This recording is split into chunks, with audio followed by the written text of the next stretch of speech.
Selamat malam, Bapak, Ibu, dan teman-teman sekalian. Selamat datang di webinar online talk show Pengasuhan dengan Cinta seri kedua, Menatap Masa Depan dan Mewujudkan Mimpi. Bagaimana kabarnya? Semua kiranya baik-baik selalu ya.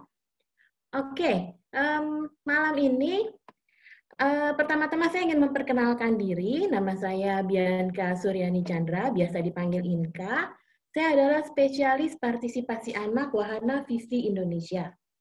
Bagi yang belum mendengar Wahana Visi Indonesia, saya ingin memperkenalkan bahwa Wahana Visi Indonesia adalah yayasan sosial kemanusiaan Kristen yang bekerja untuk membuat perubahan yang berkesinambungan pada kehidupan anak, keluarga, dan masyarakat yang hidup dalam kemiskinan tanpa membedakan agama, ras, etnis, dan gender. Wahana Visi Indonesia melayani 52 wilayah layanan di Indonesia di 14 provinsi di seluruh Indonesia. Melalui bidang pengembangan masyarakat, advokasi, dan tanggap bencana di sektor kesehatan, pendidikan, ekonomi, dan perlindungan anak. Semua upaya tersebut tidak terlepas dari upaya pemberdayaan keluarga sebagai lingkup terdekat dari kehidupan seorang anak. Oke, nah untuk selanjutnya saya akan memperkenalkan narasumber kita malam ini, pembicara kita malam ini yang seru-seru, ya, yang akan berbagi, membahas mengenai menatap masa depan dan mewujudkan mimpi. Tapi sebelumnya saya ingin mengingatkan kembali bahwa di minggu lalu, di sesi pertama kita sudah membahas mengenai mengatasi masa lalu, di mana berdamai dengan masa lalu, dengan memberikan pengampunan pada orang ataupun hal-hal yang ingin atau yang telah menyakiti kita adalah proses awal yang penting yang harus dilalui oleh setiap orang tua agar bisa menerapkan pengasuhan dengan cinta. Lalu selanjutnya di seri kedua ini, kita akan membahas hal-hal apa saja sih yang diperlukan untuk menatap masa depan dan mewujudkan mimpi. Oke, narasumber kita yang pertama adalah Pak Kuryake Karismawan, seorang psikolog. Selamat malam, Pak. Mungkin bisa dibuka videonya. Selamat malam juga. Iya. Malam. Gimana, Pak, teman-teman. Kabarnya? Ya, indah dan bahagia. Meskipun Semarang agak hot, agak panas, tapi bahagia. Oke, yang penting tetap bahagia ya, Pak ya. Luar biasa. Iyalah. Oke.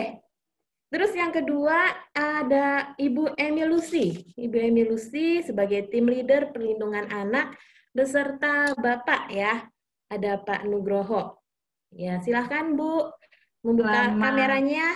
Sudah. Selamat malam Bapak Ibu semua. Selamat malam. Mbak-mbak, mas-mas, selamat malam. Selamat malam, Pak. Oh ya, Bu Emi hari ini ulang tahun loh. Selamat ulang tahun ya, Bu Emi ya. Dan juga ulang tahun pernikahan juga ya, Bu ya? Iya, makasih banyak. Iya, oke. Nah, pembicara kita yang ketiga ada Mas Baim, ya, seorang penyanyi, musisi, dan aktor, dan Mbak Artika Sari Devi, Putri Indonesia yang ke-9, presenter, model, dan artis, dan orang tua dari dua orang anak, Ebi dan Zoe. Selamat malam, Mas Baim dan Mbak Tika. Apa kabar? Bisa dibuka kameranya? Selamat malam semua. semuanya. Semoga dalam keadaan sehat semua ya. Amin, amin. Ya, Mas Baim dan Mbak Tika ini juga baru merayakan happy anniversary-nya ya? Iya, kita juniornya Bu Emi. Junior banget. Oke. Ya, senang sekali ya kita bisa berkumpul sama-sama di sini dalam keadaan sehat-sehat selalu. Oke, malam ini kita membicarakan tentang bagaimana kita bisa menatap masa depan dan mewujudkan mimpi. Ya, bicara soal parenting, kita pasti mau menjadi orang tua yang lebih baik agar tumbuh kembang anak bisa optimal, terus mengasuh dengan penuh kasih sayang, dan ingin agar anak mandiri dan dapat mencapai impiannya saat dewasa nanti. Tapi bagaimana dengan prakteknya? Susah apa gampang sih? Ya, keterampilan apa yang harus orang tua miliki untuk mewujudkan itu? Nah, kami di WVI membuat sebuah modul pengasuhan dengan cinta yang bisa mungkin membantu para orang tua. Nah, sebelumnya saya juga ingin menyapa ya para Bapak Ibu yang mungkin sedang di sini bersama dengan keluarga dan anak-anak ya. Selamat malam, sehat-sehat semua ya. Nah, kembali ke Mbak Emi, saya mau bertanya, mungkin Mbak Emi bisa menjelaskan dengan singkat apa itu pengasuhan dengan cinta? Ya, terima kasih Mbak Bianca. Jadi pengasuhan dengan cinta itu sebenarnya adalah pendekatan dari WVI ya. Jadi sebenarnya pengennya sih supaya anak-anak yang kita asuh itu juga penuh dengan cinta gitu, full of love gitu ya. Jadi kita ingin mengasuh agar anak-anak kita itu bagaimana dia bisa mencintai dirinya sendiri pertama, sehingga ketika dia mencintai dirinya sendiri, maka dia akan bisa membagikan cinta itu kepada yang lain gitu. Jadi itu yang sebenarnya kita harapkan. Jadi anak-anak kita itu penuh cinta juga gitu, bisa berbagi cintanya itu kepada yang lain juga. Nah, gimana nih caranya menjadi orang tua yang bisa menghasilkan anak yang penuh cinta tadi gitu. Nah, artinya kita sendiri juga sebagai orang tua juga perlu perlu happy ya dalam mengasuh anak itu gitu. Nah, gimana kita caranya supaya kita juga happy gitu? Jadi artinya kita juga perlu untuk melepaskan yang pertama sudah disampaikan juga untuk melepaskan juga masa lalu kita juga yang mungkin pahit gitu ya. Jadi kita perlu mengampuni orang-orang yang juga mungkin pernah pada saat mengasuh kita sendiri itu pernah melakukan hal-hal yang tidak kita sukai gitu. Kita perlu melepaskan itu gitu sehingga kita ke depannya juga kemudian bisa melakukan pengasuhan tadi dengan cinta itu gitu. Dan kalau misalnya kita sendiri juga kita juga tidak sempurna ya, tidak ada orang tua yang sempurna. Kita juga mungkin perlu memaafkan diri kita sendiri juga kalau kita juga mempunyai kekurangan gitu, sehingga ketika kita mengasuh anak kita udah bisa lepas ya dari pengalaman masa lalu dan dari diri kita yang perlu kita maafkan tadi gitu. Karena memang tidak ada orang tua yang sempurna ya, tidak ada bapak yang sempurna, tidak ada ibu yang sempurna, tidak ada anak-anak yang sempurna gitu, sehingga pengampunan itu menjadi penting gitu di dalam pengasuhan dengan cinta ini. Begitu Mbak Bianca. Mau nambahin? Oke. Mau tambahin Pak? Dulu Mbak. Oke, baik. Iya, saya menangkap tadi bahwa kita menginginkan agar anak-anak mencintai dirinya sendiri dan membagikannya ke orang lain. Ya. Nah, tapi dalam prakteknya bagaimana sih caranya supaya anak-anak bisa mencintai dirinya sendiri gitu, dengan mungkin perlakuan orang tua ada yang dengan kekerasan, tapi maksudnya untuk mendisiplinkan, seperti apa? Ya, tentu kasih sayang itu perlu kita bangun pertama kali dengan dialog dengan anak-anak ya, dengan komunikasi dengan anak-anak. Jadi anak-anak memahami apa yang sebenarnya kita lakukan gitu.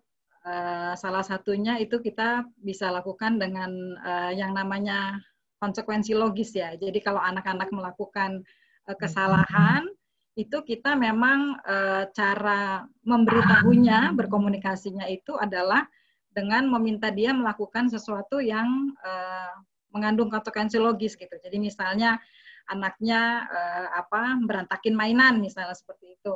Nah, kita misalnya memberitahunya itu tidak misalnya dengan marah, misalnya dengan memukul karena bikin berantakan rumah, tapi ayo kamu beresin misalnya mainanmu seperti itu. Jadi memang ada sesuatu yang nyambung gitu antara yang dilakukan dengan yang kita berikan juga gitu. Mau namanya? Ya, kira-kira begitu. Jadi ada konsekuensi logisnya. Kemudian juga yang kedua itu kita bisa membuat aturan bersama dengan anak-anak ya. Mungkin selama ini kita kalau bikin aturan itu tuh ya orang tua yang bikin aturan gitu. Nah sekarang untuk supaya anak lebih bertanggung jawab juga kepada apa yang dia lakukan, itu kita bikinnya aturannya bersama-sama dengan dia gitu. Misalnya dengan yang sekarang agak sulit dengan anak-anak itu misalnya adalah penggunaan gadget gitu ya. Jadi kita sifatnya itu lebih kepada mengawasi dan membatasi anak-anak, bukan kemudian melarang nggak boleh ini itu, tapi kemudian berkomunikasi dengan mereka bagaimana penggunaan gadget mereka. Kita mungkin juga kasih tahu apa dampak-dampak negatif penggunaan gadget yang mungkin terlalu lama buat anak-anak, sehingga dia mengerti, oh ya aku nggak boleh ya pakai gadget terlalu lama. Itu aturan-aturan yang kita bisa buat bersama anak-anak. Oke, ya. Terima kasih Mbak Emi. Saya mencatat ada konsekuensi logis dan juga membuat aturan bersama. Oke, mungkin saya mau bertanya kepada Mas Baim dan Mbak Tika. Di dalam keluarga, Mas Baim dan Mbak Tika, apakah pasti mungkin ada momen-momen ya, momen-momen spesial gitu kan selama perjalanan bersama yang menguatkan kalian sebagai sebuah keluarga. Mungkin bisa berbagi momen-momen spesial apa saja sih yang ada gitu. Nggak ada ya, nggak ada spesial-spesial. Jangan kaget ya, mungkin bapak-bapak, ibu-ibu yang ada di sini, suami saya begini, tapi ini mungkin kunci, Cailah, dari keluarga kita supaya lebih slow gitu ya, ngejalanin, nggak menghadapi situasi apapun. Oke, menjawab pertanyaan yang tadi, momen spesial, saya rasa setiap keluarga pasti punya momen-momen spesial ya, dari mulai kelahiran, kemudian banyak hal lah, kelulusan misalnya anak-anak sekolah. Tapi ada satu momen di mana keluarga kami, momen spesialnya adalah ketika Tuhan memberikan ujian pada kami gitu ya. Jadi pada saat itu anak kami yang kedua kami mendapat kabar dari sekolahan gitu kalau anak kami yang kedua ini butuh second opinion gitu, karena di sekolah dia tertinggal dengan teman-temannya gitu, kemampuannya untuk menerima pelajaran, kemudian fokusnya gitu. Dan memang pada saat itu saya dan suami udah ngelihat memang ini anak yang kedua ini spesial ya gitu. Spesialnya karena belum bisa berbicara tapi menunjukkan banyak kelebihan lain yang mungkin anak-anak lain tidak ada gitu. Salah satunya kepekaan sama nada dan lain-lainnya. Makanya pada saat itu saya sempat bawa ke tumbuh kembang anak dan dokter bilang, oh nggak apa-apa ini gitu. Selagi orang tuanya bisa bantu untuk stimulasi di rumah gitu. Tapi yang membuat kami agak sempet lumayan deg-degan itu karena waktu itu udah mau masuk ke TK gede, TK besar itu, dan salah satu standarnya, aturannya adalah sudah harus bisa membaca, ya kalau nggak salah ya pada saat itu ya, membaca. Nah, tapi bagaimana mungkin, karena ini persis kayak iklan, tapi bagaimana mungkin, berbicara saja belum bisa. Jadi pada saat itu memang anak kami yang kedua ini belum lancar bicaranya, gitu. Jadi kami pernah ke psikolog juga. Oh ini memang ada speech delay, ya udah di terapi aja. Jadi kita berusaha untuk kompak dengan suami, ninggalin dulu sementara, mengurangi kegiatan pekerjaan di luar untuk benar-benar bantu menyisihkan waktu untuk kita bawa terapi, termasuk juga ke kakaknya juga kita libatkan semua. Jadi pada saat itu saya ngerasa, saya kok ngerasa gagal ya memberikan stimulasi sehingga ada rasa perasaan bersalah seperti itu ya. Ditambah juga mungkin tekanan pada saat itu di sekolah, saya dengar aja nih, waduh iya, soalnya kalau nanti anak ibu belum bisa ini, nanti nggak bisa lanjut sekolah ke sekolah ini gitu, harus ke sekolah inklusi, harus ke sekolah yang memang khusus untuk anak-anak yang kebutuhan khusus gitu. Di saat itu kami merasa anak kami itu sesuatu yang berharga ya gitu. Jadi kita cari tahu nih apa ya selain dengan cara kami bawa terapi apa gitu. Ternyata dengan hadirnya keterbatasan pada saat itu di anak kami masing-masing jadi introspeksi diri gitu. Saya mungkin yang selama ini kebetulan pada saat itu mengambil pekerjaan syuting dari pagi subuh sudah berangkat, mungkin saya lalai saat itu gitu. Saya berbesar hati untuk menerima kenyataan bahwa oh iya ya gitu. Saya lalai dan anak saya waktu itu mungkin terlalu banyak kontak dengan screen yang ternyata untuk masa pertumbuhan di bawah 5 tahun itu sangat-sangat merugikan untuk pertumbuhannya. Itu yang pelajaran yang kami ambil ya. Sejak saat itu kami benar-benar perbanyak untuk menstimulasi dia. Stimulasi yang paling efektif ternyata pada saat anak kesulitan berbicara itu adalah membantunya untuk bisa mengekspresikan dirinya kan. Dan kebetulan papahnya adalah musisi. Jadi ya udah kita kayak punya naluri sendiri lah sebagai orang tua, kayak lebih pasti merasa lebih paham tentang anaknya. Dan kita bilang ya udahlah, cobalah kita terapinya sambil jalan, tapi kita juga bantu dengan terapi kita sendiri di rumah nih. Kita kompak setiap dia pulang sekolah itu bantu untuk terapi, salah satunya adalah nyanyi bareng. Dan dari nyanyi bareng ini satu kata-kata sampai akhirnya dia bisa menyusun satu bait menyanyikan itu ya, progres yang sangat luar biasa yang patut kita syukuri ya pada saat itu, karena memang sama sekali waktu itu tidak mau berbicara di kelas, tidak mau kontak sama temannya, terus tidak mau menatap gurunya gitu. Dan setelah kita benar-benar turun tangan langsung, kita banyakin untuk ajakin dia ngobrol walaupun dia nggak mau jawab sekalipun gitu ya, nggak berusaha untuk pantang nggak pantang menyerah lah istilahnya, dan akhirnya ada hasilnya gitu. Oke, luar biasa ya. Waktu Mbak Tika bilang ya ada perasaan bersalah gitu, gimana Mbak Tika dan Mas Baim bisa bisa cope atau bisa deal dengan perasaan bersalah itu? Ya, kalau saya lihat sih sebenarnya kita bisa bilang ini adalah dari majikan saya ini ngomongnya adalah bahwa dia punya perasaan bersalah itu yang mungkin karena ada perbandingannya. Perbandingannya itu adalah anak pertama kami yang kalau dibandingkan seumuran yang sama dengan perkembangannya itu memang agak sedikit berbeda dengan yang kedua. Jadi ketika umur 2 tahun atau 3 tahun, yang pertama itu sudah bawel, sudah dengan segala macam aktivitas yang dilakukan anak pertama itu agak berbeda dengan yang kedua. Kedua itu memang lebih konsentrasi terhadap dirinya sendiri. Ya, kalau bahasa itunya memang speech delay dan segala macam ya. Cuman memang seperti Tika bilang, kita udah coba ke semua tempat terapi, semua dokter yang bisa berhubungan dengan hal ini. Memang akhirnya seperti dari kita juga setelah menerima banyak masukan itu, perkembangannya sih belum terlalu signifikan kalau dari kita lihat ya, karena memang akhirnya dari pulang sekolah, saya dan Tika ganti-gantian kadang-kadang nganter ke tempat untuk terapi dan segala macam. Akhirnya memang seperti Tika bilang tadi, solusi satu-satunya mungkin kita coba putar otak selain terapi yang sudah dilakukan adalah misalnya tadi dengan nyanyi, dan saya lihat itu memang lebih efektif secara langsung ya, karena kita keluarganya terjun langsung, ketemu langsung dengan anaknya. Saya punya agenda untuk tiap hari membrainwash tanda kutip dengan lagu-lagu yang sifatnya adalah nyanyian, sehingga membuat dia ingin menyanyikan, menghumming sebuah lagu yang akhirnya memang dilakukan oleh dia, karena memang secara nggak langsung subconsciously saya brainwash dengan lagu Beatles misalnya.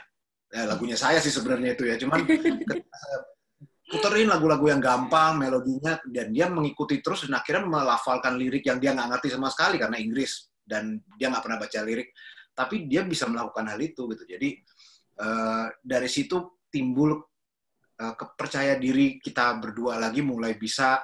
Terus kayaknya hal lain apa yang bisa kita lakukan ya, kita ajak liburan ke tempat terbuka, kita ajak dia untuk bisa lebih melepaskan ekspresinya secara fisik dia lebih itu. Jadi lama-lama memang sebenarnya kita pelajari nggak ada kata yang terlambat untuk apapun ya. Jadi selama kita memang konsentrasi penuh terhadap apa yang mau kita lakukan, progres pasti akan ada gitu. Jadi bagaimana kita mengantisipasi kemana kekecewaan kita dan segala macam, sebenarnya kita tidak kecewa, tapi memang kalau kita flashback lagi, apa yang salah dari kita ya gitu. Jadi memang setelah banyak input juga dari orang-orang bahwa memang gadget itu memegang peranan penting untuk perkembangan anak, kapan dia boleh pegang, kapan dia mulai, itu udah harus, memang kita sebagai orang tua harus Jadi timekeeper ya.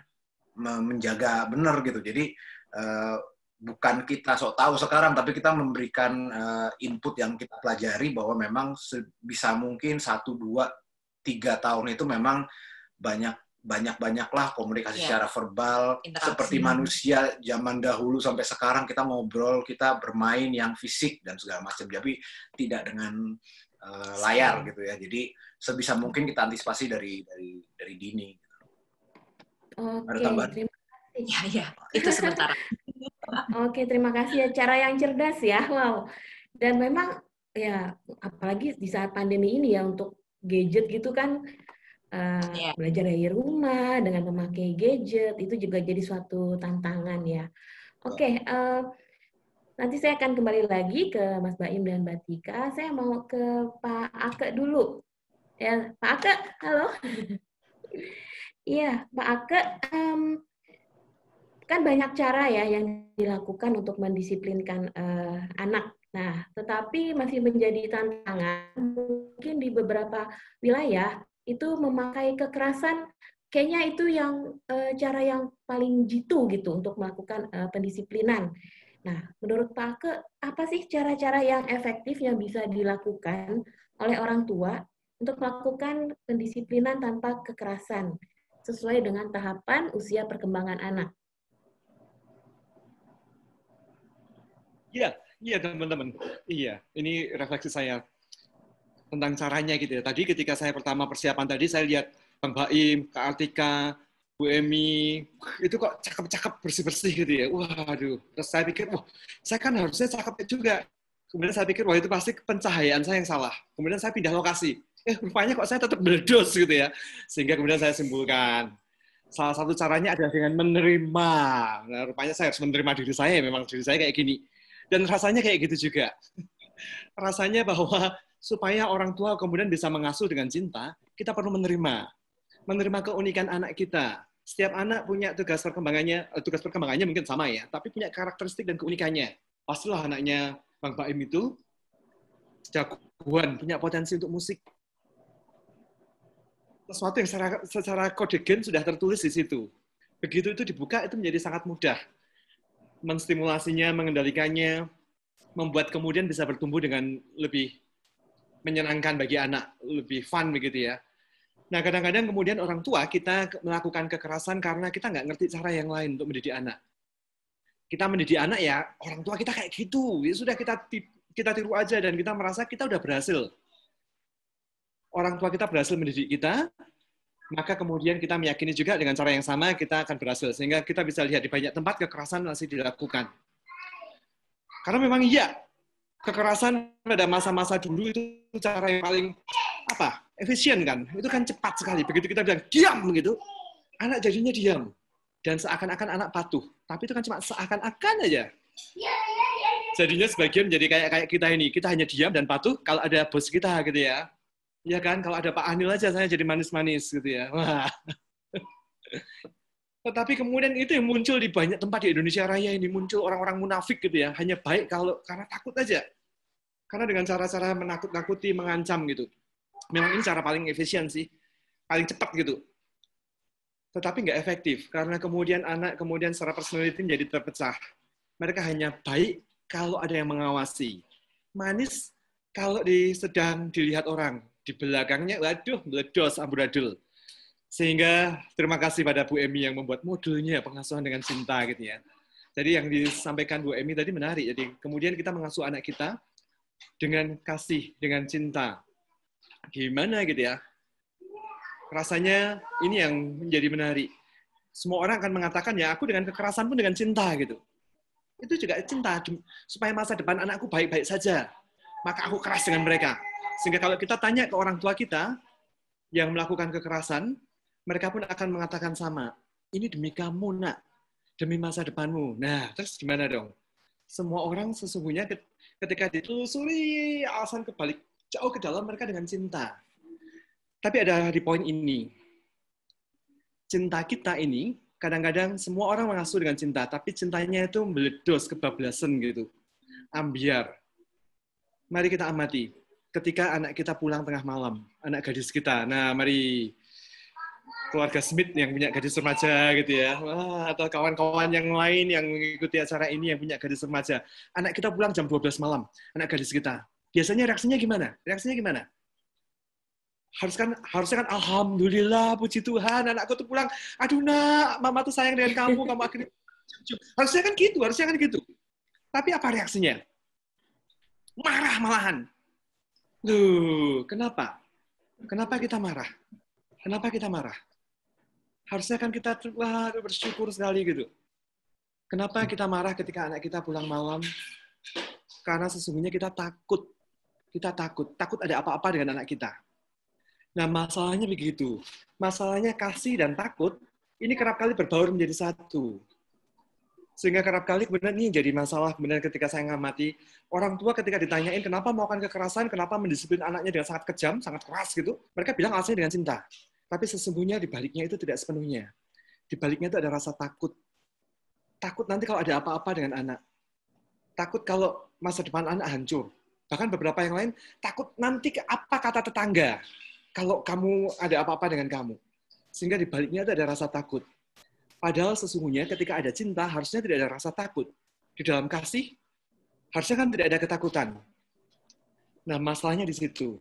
Kemudian orang marah, meledak, melakukan kekerasan di banyak tempat, begitu di daerah mereka memukul pakai rotan, pakai macam-macam. Karena sesungguhnya, pertama mungkin karena mereka nggak tahu alternatif yang lain. Kedua, karena mereka digerakkan rasa takut. Mari Bapak Ibu, teman-teman, mari ingat kapan kita marah dengan anak kita. Yang sampai meledak. Cek lagi. Percayalah pada saat itu kita sedang takut. Entah takut yang sepele misalnya, harus mengeluarkan uang lebih banyak. Karena nanti anaknya kecelakaan, mobilnya rusak. Takut karena kata orang.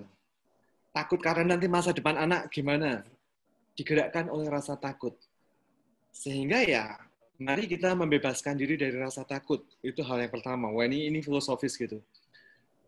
Kemudian yang ya nanti kita bicara lebih detail gimana caranya. Saya merasa kemudian ini saya psikolog klinis, jadi apa-apa nariknya kemudian ke klinis gitu ya. Sehingga memang pertama kali saya merasa seperti yang dikatakan Bu Emi, kita perlu merdeka dari rasa takut. Kita perlu bahagia dengan diri kita sendiri apa adanya.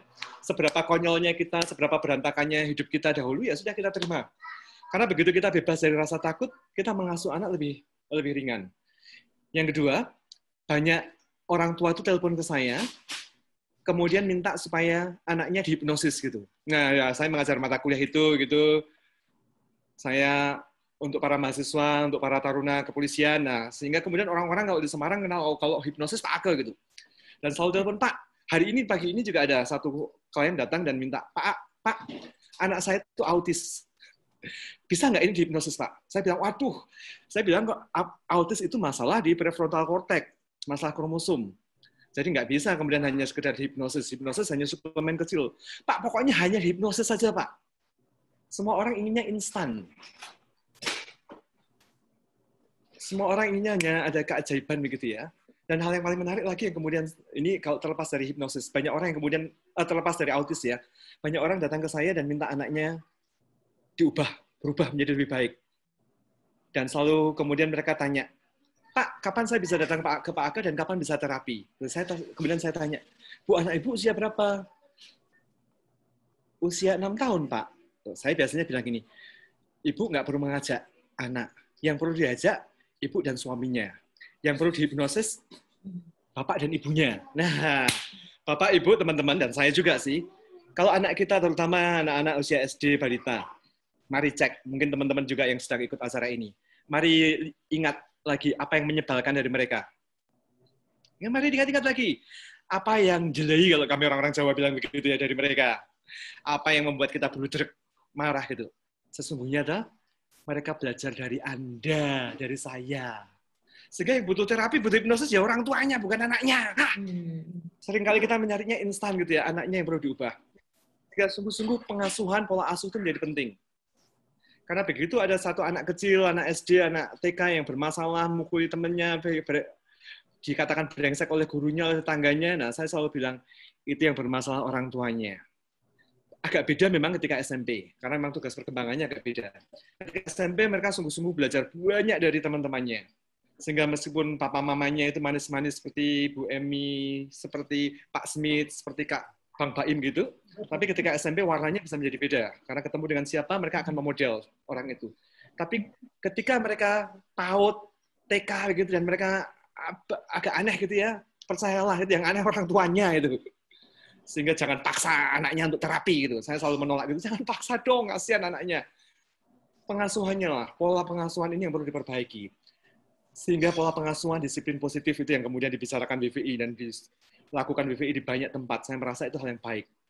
Nah, pola pengasuhan disiplin positif yang bagaimana? Pertama sih memang dari orang tua. Kita harus dibebaskan dari rasa takut. Begitu kita bebas dari rasa takut, maka cinta kita bisa lebih alami ke anak. Yang kedua, yang kemudian saya amati ini adalah kita ada di di pola pengasuhannya, ada beberapa orang itu sangat keras sekali seperti orang-orang tua kita zaman dahulu. Yang kita perlu memaklumi. Orang tua kita zaman dahulu anaknya banyak. Untuk ngasuhan 10 anak dalam satu rumah, nggak bisa diajak ngobrol, diskusi kelamaan. Solusi paling cepat adalah diam gitu. Karena kalau 10 anak satu-satu diajak diskusi, kapan selesainya gitu ya. Tapi kan sekarang anaknya cuma 2, anaknya cuma 3. Masa masih pakai kekerasan? Konteksnya beda. Sehingga beberapa orang yang masih dengan kekerasan rasanya, aduh, itu kan sudah zaman dinosaurus dulu. Tapi sebagian yang lain timbul di masalah yang lain. Sebagian yang lain mengasuhnya dengan cinta. Apapun yang anak minta dikasih. Dengan alasan, untuk apa kita cari uang kalau bukan untuk anak? Iya kan? Iya kan? Nah, untuk apa kita berkarir kalau bukan untuk anak? Kita cari uang sebanyak-banyaknya, tapi rupanya juga bukan untuk anak itu. Karena kita memberikan semua, anak minta apapun dikasih, anak minta apapun dikasih, semuanya anak dikasih. Karena kita selalu merasa begitu, kita nyari uang untuk anak. Apalagi untuk teman-teman ini yang wajah-wajah orang-orang top-top ini kan ya, yang jamnya kan memang sibuk sekali kita. Teman-teman, kok kita, kalau saya sih malah pengangguran susah gitu ya. Teman-teman yang jamnya padat sekali dan kita selalu mencari pembenaran, ini untuk anak. Tetapi sesungguhnya kemudian kita nggak punya waktu untuk anak, kita sebagai kompensasi rasa bersalah kita, kemudian kita memberikan apa yang diminta oleh anak, apapun juga. Dan yang menarik adalah, di situ sumber masalah. Lobus prefrontal anak berantakan. Anak ada riset menarik yang teman-teman bisa temukan di YouTube. Judulnya adalah Marshmallow Project. Ini riset tentang permen. Jadi anak-anak usia 4-5 tahun dimasukkan ke suatu ruangan yang penuh dengan permen. Dan penelitinya mengatakan, kalau selama 5 menit kamu berhasil tidak makan permen satupun ini, maka nanti kamu dapat 3. Dan anak-anak ditanyain, kamu mau langsung makan atau tahan? Dan semua anak mengatakan tahan. Yang menarik adalah penelitinya keluar dan mereka nggak tahu kalau di situ ada CCTV. Anak-anak itu satu demi satu gitu mulai ngambil permennya dan mulai mencicipinya. Dan yang menarik ini adalah longitudinal study, penelitian panjang, 20 tahun, 19 tahun. 19 tahun kemudian, anak-anak yang berhasil menahan diri dan jumlahnya sedikit sekali, nggak sampai 30%. Hidupnya lebih bahagia dan karirnya lebih bagus daripada anak-anak yang nggak bisa menahan diri dan mengambil permen. Ini cerita tentang anak-anak yang sejak kecil apapun dikasih karena orang tuanya kayak gini ya. Itu membuat kemudian lobus prefrontalnya bermasalah. Karena nggak punya kemampuan untuk menahan diri ketika besar. Sehingga pengasuhan dengan cinta itu pengasihan yang seimbang. Yang kita memberikan pujian ketika anak-anak melakukan yang baik. Kita ngasih jempol. Karena itu yang dicari oleh anak-anak. Anak cari penghargaan. Tapi di sisi yang lain kita tegas, ada aturan. Jadi ada aturan, ada ketegasan, tetapi juga ada pujian. Ketika ini jalan, nah inilah pengasuhan dengan cinta. Begitu Kak, saya kembalikan ke kakak moderator. Oke, wah luar biasa ya. Terima kasih Pak Aket. Saya belajar banyak di sini ya. Bahwa tidak kasih dan takut itu kerap menjadi satu ya. Dan kadang-kadang mungkin kita berpikir bahwa kita nih kasih gitu loh. Padahal mungkin dalam benak kita adalah kita takut ya kan. Nah sekarang saya ingin menanyakan bagaimana mengatasi rasa takut itu. Ya, minum dulu Pak, silahkan Pak. Iya, tanya, Pak. Iya, gimana mengatasi rasa takutnya itu? Sungguh-sungguh saya pun takut loh. Teman-teman kan bisa bayangin COVID ini ya. Sekarang kerjaan setiap hari saya itu, bukan kerjaan, saya jadi sukarelawan gitu ya. Saya jadi sukarelawan untuk mendampingi pasien COVID gitu. Jadi setiap sore gitu, kayak tadi itu pulang gitu, tergesa-gesa ke sini karena dari rumah sakit dan dampingi pasien gitu.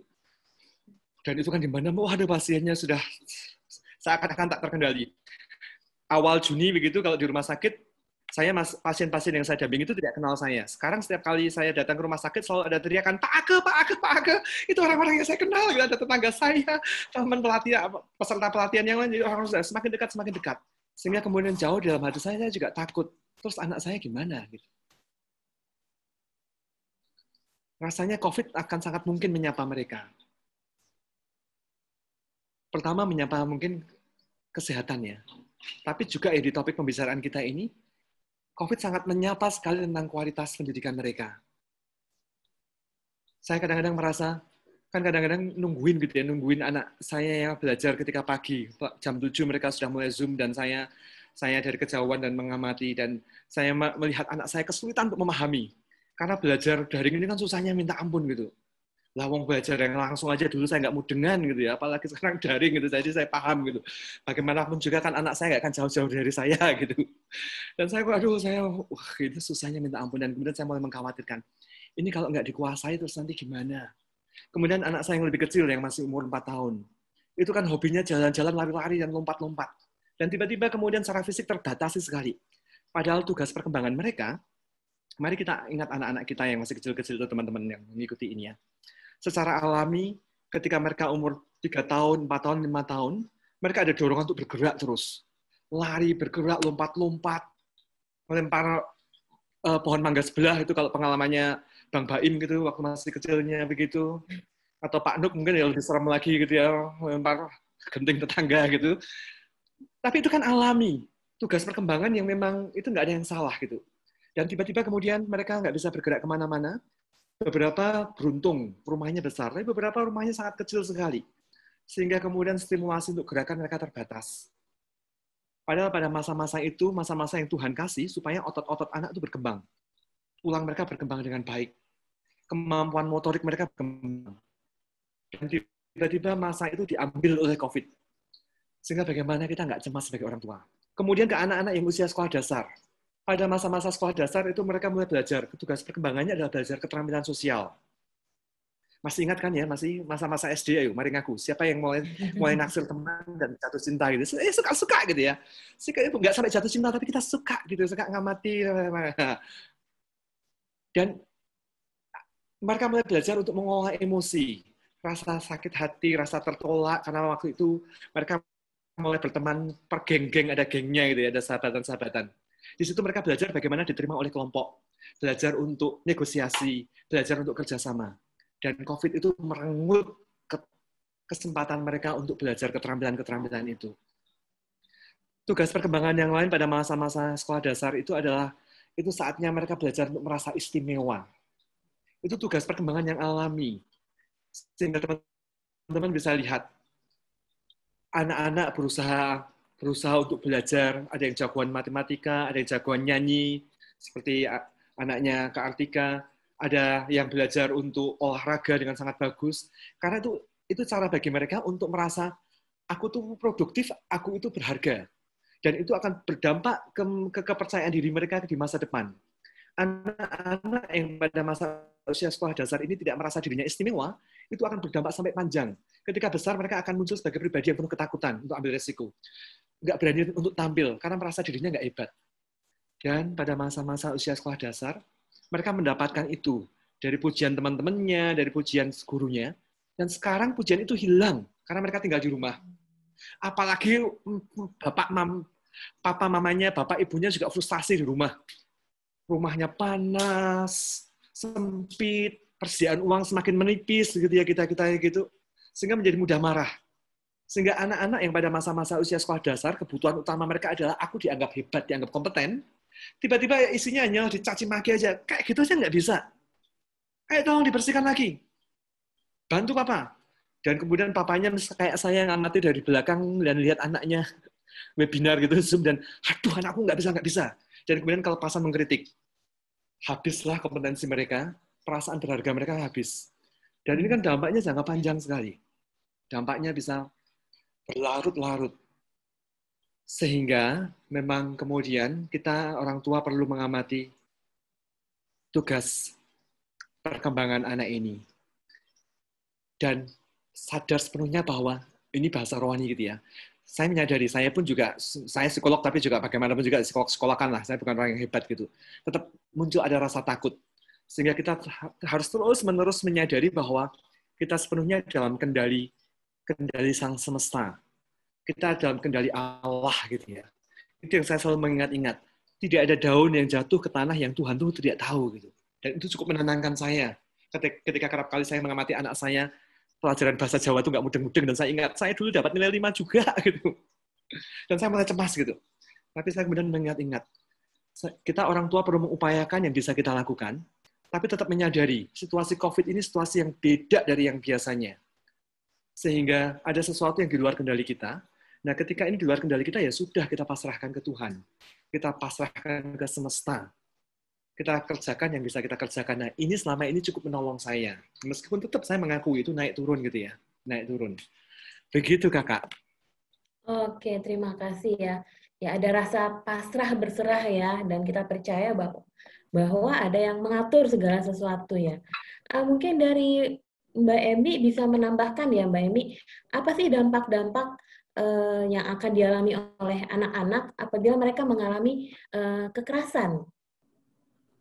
Ya, kalau kita mengalami kekerasan gitu ya, misalnya kita ingat aja pada saat kita kecil gitu ya, misalnya kita melakukan kesalahan terus kemudian orang tua kita cubit gitu sampai muter gitu kan, sampai merah gitu. Sebenarnya kalau kita rasain itu sakitnya di mana gitu. Jadi kalau misalnya memang terasa sakit, pasti sakit di tempat cubitan itu kan pertama. Tapi yang lebih sakit itu sebenarnya anak-anak itu merasakan bahwa ada lagunya tuh, sakitnya tuh di sini gitu kan. Jadi memang kalau kita mengalami kekerasan tuh sakitnya tuh memang lebih sakit di hati kita gitu ya. Karena kita kemudian merasa, ih orang tuaku udah nggak sayang lagi ya sama aku dengan misalnya aku dicubit gitu. Ih aku nih memang mungkin nggak ada gunanya lagi gitu. Jadi anak kemudian merasa itu tidak dia tuh tidak berguna gitu loh dengan apa yang dia lakukan gitu kan.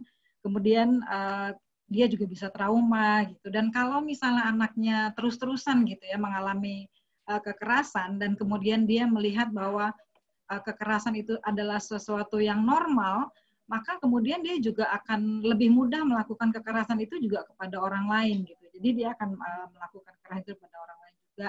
Anak juga bisa agresif gitu ya.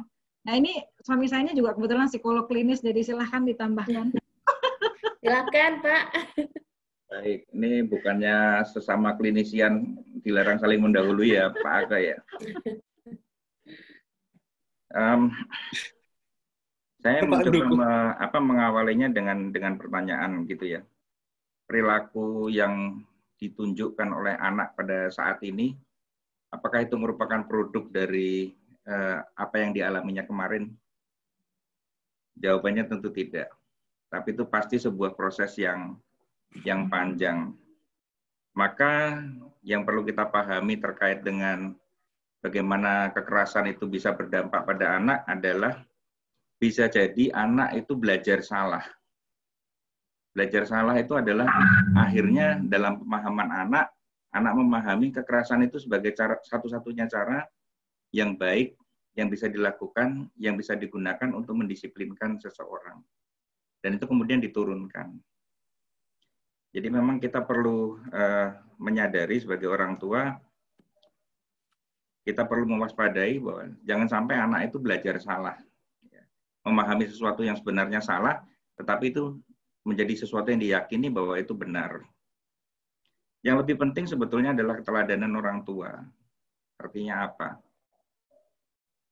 Kalau orang tuanya tidak bisa memberikan contoh yang memadai bagi anak-anak, maka sebetulnya tidak boleh orang tua berharap anaknya akan menjadi lebih baik daripada orang tuanya. Jadi kalau saya beranggapan, sebetulnya kalau kita ingin anak-anak kita baik, ya sebenarnya orang tuanya harus baik dulu dan harus memberi contoh yang memadai. Saya pernah memberikan contoh misalnya adalah tidak fair ketika saya melarang anak saya untuk merokok, sementara saya sendiri merokok. Itu ya. Maka itu yang saya sebut sebagai saya tidak menunjukkan keteladanan terhadap anak saya. Maka yang paling baik sebetulnya ketika kita mau mencoba menanamkan suatu pemahaman terhadap anak-anak kita, coba kita lihat dan kita tanya pada diri kita sendiri, apakah saya sudah melakukannya terlebih dahulu? Saya pikir itu kuncinya adalah keteladanan dari orang tua. Terima kasih. Oke, wah dalam sekali ya Pak ya.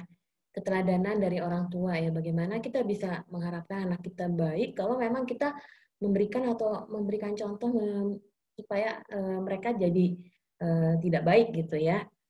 Oke, saya ingin mengingatkan kembali kepada para Bapak Ibu dan teman-teman sekalian, silahkan bertanya. Kalau ada pertanyaan bisa menuliskan di kolom chat Q&A. Oke, nah kita lanjutkan kembali untuk Mas Baim dan Mbak Tika. Tadi saya lihat ada Zoe ya, lewat ya? Iya. Lagi ke kamar kakaknya, dia suka nemenin kakaknya lagi belajar, ngerjain tugas. Oh. Karena kami tuh cuma berempat Mbak sekarang di rumah, nggak ada asisten rumah tangga, jadi ya bergantungnya berempat ini. Oke, saling bergantung dan saling melibatkan satu sama lain ya. Nah, saya mau tanya dari Mas Baim dan Mbak Tika gitu, kalau merefleksikan gitu ya pengasuhan selama ini, kira-kira apa yang menurut Mbak Tika dan Mas Baim yang sudah baik yang dilakukan dan hal apa yang masih menjadi tantangan? Habis dengar Mas Ake sama Pak Nugroho ngomong, kita jadi pengen mute aja nih, nggak mau ngomong ya. Jadi kayaknya kecil banget ya kita ya. Masih kayaknya jauh. Kayak kita pede gitu udah memberikan kapasitas. Oh iya ya, hal-hal yang sangat esensi tapi mengena sekali gitu. Banyak insight yang baru kita terima juga dari Pak Nugroho, Bu Emi, dengan Mas Ake juga, bahwa memang keteladanan yang kita lihat selama pandemi ini memang kami pun baru belajar ketika bulan Maret awal-awal semi lockdown, enggak, Maret, April, Mei, Juni, Juli, sekarang Agustus ini memang kalau mau dilihat tingkat kesetresan tinggi selain anak sekolah, tapi orang tuanya memang diuji banget di sini karena dari kita sendiri pun kalau ditanya antisipasinya seperti apa kita juga masih belajar sambil berjalan. Tapi memang kunci utamanya adalah ya kasih, cinta itu adalah memang harus nomor satu di keluarga. Dan buat kami ini kita berdua sepakat bahwa dalam melakukan pengasuhan terhadap anak itu memang harus bisa mengendalikan emosi, itu nomor satu. Karena jujur aja saya sebagai kepala keluarga di sini, Maret, April sering-sering loss. Loss itu dalam arti kata ya itu mungkin banyak ketakutan akhirnya kalau diambil kesimpulan ya. Karena apa?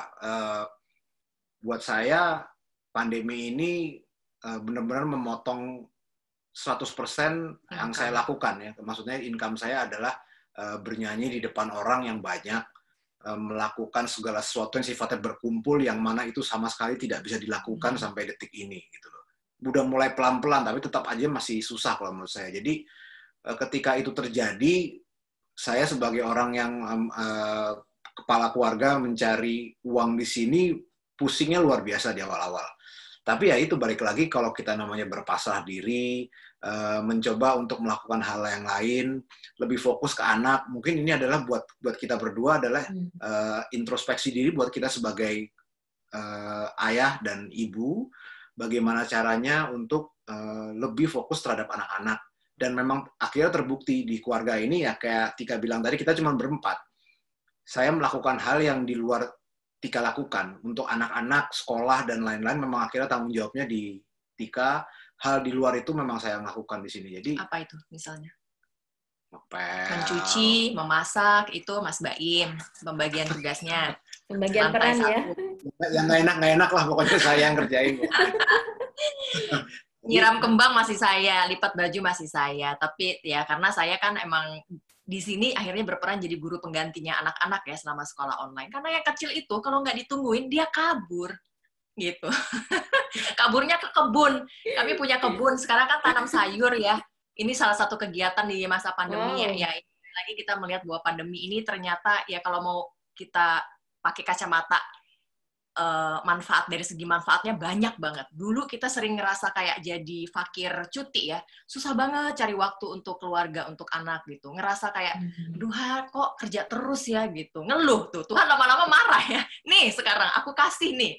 Sekarang jadi berkelimpahan waktu untuk anak-anak, dan justru sekarang ini kita ngerasain selama hampir 5 bulan ini, bonding kita itu bukan lagi dekat, tapi udah ngerasa sampai lekat ya. Nempel ke anak-anak gitu. Punya banyak waktu untuk ngobrol dari hati ke hati gitu. Sampai malam mau tidur itu ada waktu untuk kita evaluasi. Jadi kita pun dinilai sama anak-anak gitu. Mama selama pandemi ini gimana gitu. Ya, Mama kalau udah ini sih gitu. Kalau marah tuh cuma melotot-melotot gitu. Tapi yang penting reasoningnya ada gitu. Karena anak yang pertama itu kan kritis ya. Umurnya sudah pre-teen, pre-ABG. Sudah mulai bisa diajak diskusi, nggak seperti anak nomor 2 yang masih patuh, paling nakal-nakalnya ya itulah gitu, lalai untuk sama kepatuhan pada aturan gitu. Tapi kalau nomor 1 ini sudah jamnya memang didampingi, diberi kepercayaan untuk bisa ambil keputusan dan konsekuensinya apa, diajari untuk ambil tanggung jawab. Jadi benar-benar pandemi ini seperti kata Mas Baim gitu, untuk ngadepin anak yang pertama ini sebenarnya tantangannya untuk kita bisa ngontrol emosi ya. Ya, terutama sebenarnya yang pertama tadi memang semua harus dari orang tua. Jadi memang kitanya sendiri harus memberi contoh pada anak-anak. Saya Maret April itu sering agak meluap emosinya. Itu ternyata direkam dengan baik oleh mereka, karena mereka akhirnya menjadikan Tika menjadi good cop-nya, saya jadi bad cop-nya. Jadi memang akhirnya bertanya kepada Tika gitu, dan Tika pun menyampaikan ke saya, dan anak-anak sudah mulai menanyakan kenapa papa bisa marahnya seperti itu kemarin begini, dan ya itu akhirnya jadi saya untuk kepikiran ya, saya nggak boleh lagi melakukan hal itu. Bukannya harus stop. Menurut saya segala sesuatu yang firm, disiplin itu tetap harus ada dari orang tua kalau dari saya ya. Jadi nggak bisa kita mengikuti anak maunya apa terserah. Iya, betul. Buat saya dan Tika memang sepakat bahwa kita punya tugas untuk mereka bisa belajar disiplin lebih baik. Harus versi orang tua, karena menurut kita memang kita yang lebih tahu benarnya daripada mereka. Jadi sampai detik ini kita masih bisa untuk segala sesuatu tidak dengan marah-marah. Itu yang paling penting menurut saya gitu. Jadi apapun yang kita lakukan harus apapun. Halo sayang, udah ngapain? Main game pun, ayo jangan main game lama-lama. Aduh sayang, berapa menit lagi ini Mama harus nunggu supaya kita bisa ngobrol sayang. Tapi sayangnya udah mulai nadanya gitu. Terus nanti yang kedua, Kak lihat tuh, Kak tuh Mama melotot gitu. Mama marah ya gitu. Coba aku lihat melototnya gimana gitu. Karena anak-anak ya gitulah gitu. Jadi kalau kami sih mengasuh, mungkin kalau ditanya apa ya cara pengasuhan kami gitu. Kami mungkin hangat tapi tegas gitu ya. Artinya ada aturan-aturan, batasan-batasan. Supaya apa? Supaya dengan manajemen waktu, dengan aturan yang kita sepakati, kami sepakati, sampai jadwal harian pun kita bikin di sini. Supaya apa? Supaya ngebantu kami sebagai orang tua yang juga WFH-an di rumah, punya manajemen waktu yang baik yang kita sepakati. Itu salah satu yang kami lakukan sih selama pandemi ini. Oke, wow, hangat tapi tegas ya. Luar biasa. Dan punya manajemen punya manajemen.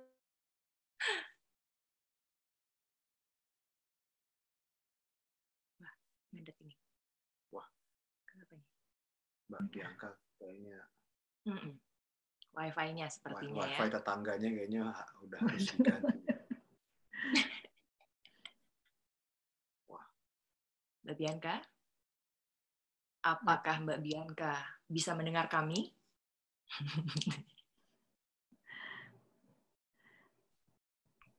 Mbak Bianca kuat ya, diem gitu ya. Bukan Mbak Bianca nih, Nah, mungkin sambil menunggu Mbak Bianca gitu, sebenarnya tadi kan juga ada, belum ya Bianca, bagaimana supaya kita juga ke depan bisa lebih happy tadi ya, karena kita juga banyak membicarakan soal itu gitu. Jadi pengasuhan dengan cinta ini, modul pengasuhan dengan cinta ini kan salah satu rujukannya itu adalah celebrating families ya. Jadi merayakan keluarga gitu. Jadi bagaimana kita bisa Bianca udah ada ya? Bianca? Iya, saya ngomong soal model ini ya. Jadi dari tadi putus. Ya, merayakan keluarga. Jadi bagaimana kita juga tadi sebenarnya Pak Aku udah sampaikan, Mbak Atika sama Mas Baim juga udah sampaikan. Keluarga kita juga adalah keluarga yang unik gitu ya. Berbeda gitu pasti juga berbeda dengan keluarga-keluarga lain gitu. Jadi tidak perlu membanding-bandingkan keluarga kita dengan keluarga lain, suami orang gitu dengan suami sendiri misalnya, atau istri orang dengan istri sendiri gitu. Jadi rayakanlah apa yang sudah Tuhan berikan kepada kita syukuri. Anak kita juga mungkin berbeda dengan anak-anak lainnya gitu. Jadi kalau misalnya tadi Mbak Tika juga cerita tentang anaknya, kami juga di keluarga juga pasti juga punya punya naik turun lah gitu. Artinya ketika kami juga merasa kami juga punya anak yang biasa-biasa banget ya, enggak yang berprestasi juara ini, juara itu gitu ya. Jadilah keluarga yang memang keluarga itu gitu, nggak perlu membanding-bandingkan dengan keluarga lain gitu. Jadi berbanggalah dengan keluarga kita juga ya, dengan apa yang udah dikasih Tuhan juga gitu. Jadi misalnya dalam hal akademik misalnya anak kita tidak berprestasi misalnya gitu, tapi ternyata cinta dia itu besar sekali gitu. Misalnya ya ini kalau boleh cerita gitu ya, di keluarga kami itu anak-anak itu bukan anak-anak yang secara akademik pinter-pinter banget gitu atau punya prestasi macam-macam tuh enggak gitu. Tapi misalnya ketika mereka punya rasa cinta misalnya kepada sesama gitu. Misalnya anak saya yang perempuan gitu kan, Dita namanya ya. Waktu itu kan dia sekolah di Jogja ya. Jadi ketika kita mengunjungi dia di Jogja, dia tuh nyari-nyariin tukang becak gitu loh. Kenapa sih kamu nyari tukang becak? Iya, kemana ya tukang becak itu? Soalnya kemarin dia tuh sakit gitu. Waktu sakit aku jadi dia itu sebenarnya uang sakunya juga terbatas banget kan. Tapi seluruh uang sakunya itu dia kasih ke bapak itu dan dia nyariin bapak itu gitu. Jadi cinta-cinta seperti itulah yang menurut saya, kemudian saya juga nggak bisa mungkin mengharapkan anak saya pinter kayak gimana juara-juara segala macam, tapi ternyata dia punya rasa cinta yang kelebihan lain gitu. Jadi tadi misalnya Mbak Atika sama Mas Baim, saya yakin pasti misalnya anak-anaknya juga pasti punya keunikan-keunikan juga yang luar biasa gitu. Banyak hal yang sebenarnya kita sebagai orang tua seringkali merasa gagal gitu ya. Tapi kadang-kadang kita sebenarnya nggak ngelihat potensi-potensi lain yang di anak itu sebenarnya ada.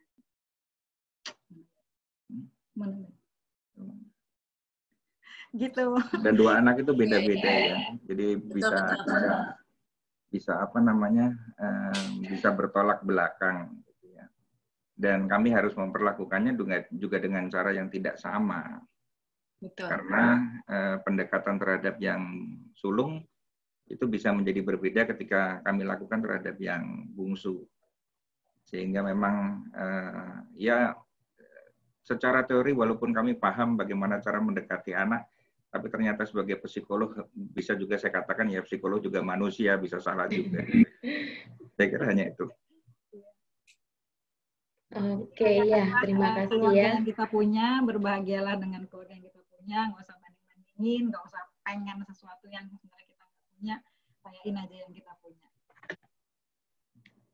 Oke, ya, tidak membanding-bandingkan dan bersyukur dengan apa yang kita punya ya.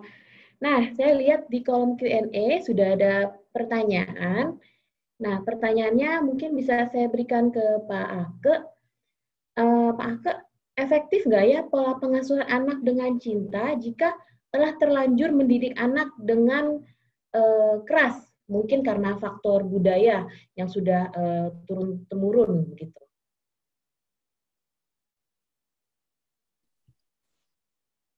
Pada saat anak kita mulai remaja, mereka mulai mereka kemampuan berpikir mereka sudah utuh gitu ya. Mereka sudah bisa berpikir abstrak. Mereka sudah bisa belajar tentang makna pengampunan. Nah, di sini mereka proses healing bisa dilakukan. Sebenarnya nggak harus menunggu remaja sih begitu. Mereka kelas 3, kelas 4 itu mereka sudah mulai bisa berpikir abstrak gitu ya. Jadi kita sudah bisa mendampingi mereka untuk belajar untuk mengampuni. Mereka sudah tahu makna mengampuni itu seperti apa gitu. Nah, kalau mereka pernah mengalami kekerasan dan mereka sakit hati dan ada kemarahan gitu, menolong mereka untuk mengakui kalau sakit hati dan kemudian melepaskan sakit hatinya, maka itu sudah cukup. Tetapi memang sedikit berbeda. Kemudian saya ketemu dengan beberapa orang yang sakit hatinya itu sangat dalam sekali gitu, yang mereka merasa bahwa kekerasannya itu di luar kewajaran, yang mereka beberapa sakit hati ya, perlakuan orang tua keras ya, tetapi mereka masih bisa melihat ada cinta di baliknya gitu. Tapi beberapa yang datang ke saya mereka kesulitan untuk melihat cinta itu. Mereka merasa bahwa mereka dibuang, mereka ditolak gitu. Pada suku-suku tertentu gitu ya. Itu yang kemudian datang ke saya gitu karena mereka merasa bahwa sebagai anak perempuan mereka menjadi tidak istimewa, selain mendapatkan perlakuan kekerasan, mendapatkan banyak ketidakadilan. Sehingga kemarahannya itu menjadi sangat kuat sekali. Kemarahannya itu sangat kuat. Sehingga ketika kemudian saya ngajak ngobrol dan kemudian saya dorong mereka untuk memaafkan, melepaskan, itu nggak selesai-selesai. Padahal ketika saya sudah berdoa, sudah komitmen memaafkan, sudah. Tapi tetap saja setiap kali dia ngobrol lagi, setiap kali dia cerita lagi, dari matanya saya bisa lihat matanya itu masih mata benci gitu. Dan kemudian ketika cerita mulai nangis lagi. Itu salah satu indikasi rasanya hanya menyatakan saja, hanya komitmen memaafkan itu belum cukup. Itu perlu pertolongan yang lebih serius. Bapak, Ibu, rekan-rekan juga bisa ngamati begitu. Apakah kita sudah sungguh-sungguh tuntas dengan luka-luka kita atau belum begitu? Mari ingat. Ingat kisah apa, cerita apa, pengalaman apa di masa lalu dari pengasuhan orang tua kita, atau pengalaman apapun dalam hidup kita, kalau kita cerita lagi, kalau kita mengenang lagi, itu kita nangis lagi gitu ya. Atau kita jadinya marah. Nah, kalau masih ada kisah-kisah kayak gitu, itu artinya belum sembuh. Nah, begitu masih ada nangis lagi, masih ada marah lagi gitu. Nah, itu lukanya belum sembuh itu. Itu perlu pertolongan yang lebih serius. Ya, akan bagus kalau ketemu dengan konselor, ketemu dengan Pak Anil, ketemu dengan Pak Pendetanya, ketemu dengan Romo, ketemu dengan Pak Ustadznya, dan ditolong untuk bisa melepaskan rasa kemarahannya. Beberapa kemarahan itu bisa dengan sekedar komitmen dan kemudian memaknai bahwa papaku begini karena niat papaku mendidik aku dengan kekerasan itu baik. Nah, beberapa orang selesai dan sungguh-sungguh tidak apa-apa. Tapi bagi beberapa orang yang lainnya karena kepribadian atau juga karena pengalaman lukanya itu sangat dalam sekali, kayak gitu nggak selesai. Tetap aja muncul kebencian dan kemarahan. Nah, untuk orang-orang semacam ini, luka perlu dilepaskan. Karena sampah emosi masih ada. Kalau bisa ketemu konselor, ketemu psikolog, silahkan. Tapi kemudian kalau ada teman-teman dari daerah ini yang mungkin mengikuti acara ini, kalau teman-teman tidak mendapatkan akses konselor, nggak bisa mendapatkan akses psikolog, dan teman-teman setiap kali teringat kemarahannya masih sangat besar sekali, maka itu perlu pengampunan. Karena kenapa? Saya mengamati yang terjadi adalah kalau teman-teman tidak mengampuni, tidak selesai, ini kembali ke yang disampaikan Bu Emi di awal, maka yang terjadi akan transfer ke anak. Ada beberapa orang kemudian karena mengalami kekerasan yang luar biasa dari orang tuanya, maka membesarkan anaknya itu dengan cinta yang keterlaluan. Sangat mencintai sekali dan sangat menyayangi dan tidak ingin melukai. Karena tidak ingin terulang lagi. Padahal sesungguhnya itu bukan cinta. Itu ada proyeksi dari luka yang tidak selesai. Nah, untuk teman-teman yang di daerah yang nggak mendapatkan akses ke konselor, sampah emosi itu perlu dilepaskan. Caranya bisa dengan doa. Teman-teman Kristen bisa berdoa, teman-teman Muslim bisa sholat tahajud. Yang ini prinsip penyembuhannya, pemulihannya. Semua luka itu, pengalaman sakit hati itu, ceritakan pada Tuhan, ceritakan pada semesta dengan sedetil mungkin. Ingat, sedetil mungkin. Karena ini di psikologi namanya katarsis gitu ya. Tapi karena nggak ada konselor ya, ini kan lebih hebat. Konselornya Tuhan sendiri gitu ya. Jadi ceritakan semua lukanya, semua marahnya gitu ya. Kalau mau maki-makilah gitu. maki-makilah di depan Tuhan dan katakan semua rasa sakit, supaya sampah emosinya dilepaskan. Dan nanti teman-teman bisa melihatnya. Ketika sampah emosi dilepaskan, hidup kita lebih ringan. Karena selama ini kita menggendongnya bertahun-tahun kita gendong gitu.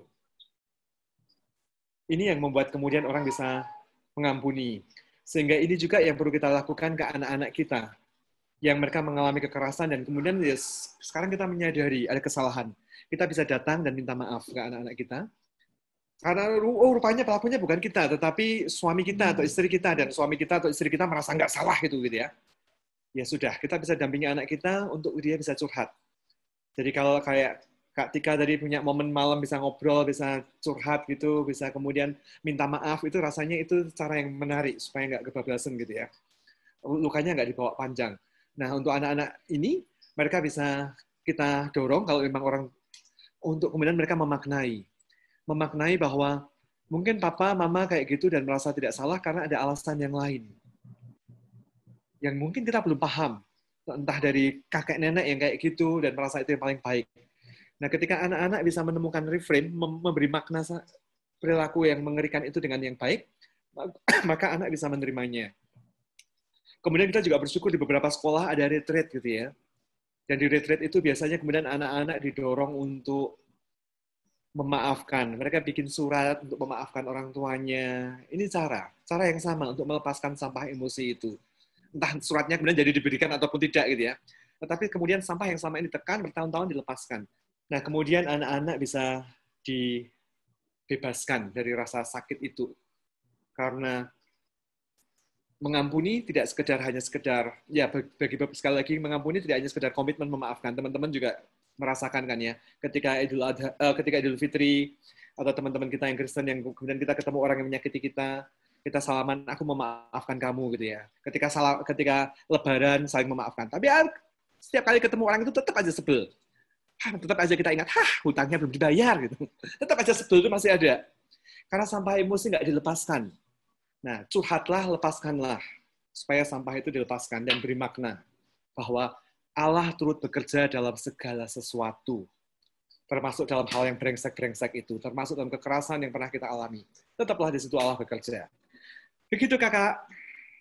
Oke, ya, terima kasih Pak Ake ya. Ya, kita bisa curhat dan melepaskan itu ya.